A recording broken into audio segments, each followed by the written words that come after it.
Ce n'est pas tous ceux qui vont à l'école qui rentrent forcément en classe. Il en est de même. Il y a aller à l'église et aller dans la présence de Dieu. Les enfants dans la rue ne sont pas forcément les enfants de la rue. Il en est de même. Il y a des enfants dans la maison de Dieu et les enfants de Dieu. Donc ce n'est pas ta présence à l'église qui compte pour Dieu, mais plutôt la présence de Dieu dans ta vie.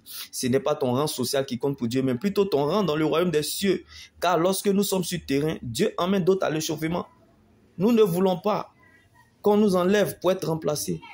Nous voulons finir notre mission, mais il y a l'intimidation qui arrive.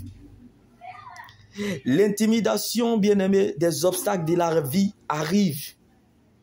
L'intimidation qu'on nous méprise arrive. L'intimidation qu'on nous insulte arrive.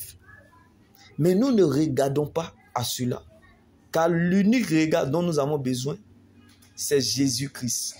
Et si nous disons que nous avons besoin de sa présence, nous devons demeurer dans sa présence. Car c'est dans sa présence que tout y est. Je ne sais pas pour toi, je ne connais pas ta situation. Je ne sais pas là où tu te situes. Mettons les caméras sur Jésus, peu importe les circonstances. Et qu'un malade soit vivifié comme Job. Et qu'une personne perdue comme Jonas soit retrouvée. Qu'une personne tombée comme David soit relevée.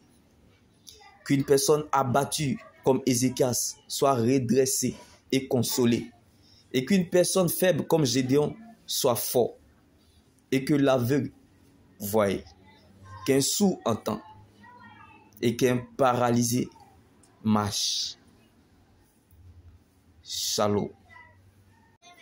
Rachel était plus belle que Léa. Mais la beauté de Léa était Christ. Le frère aîné de Jacob, Ésaü, était plus riche que Jacob. Mais la bénédiction de Jacob était Christ.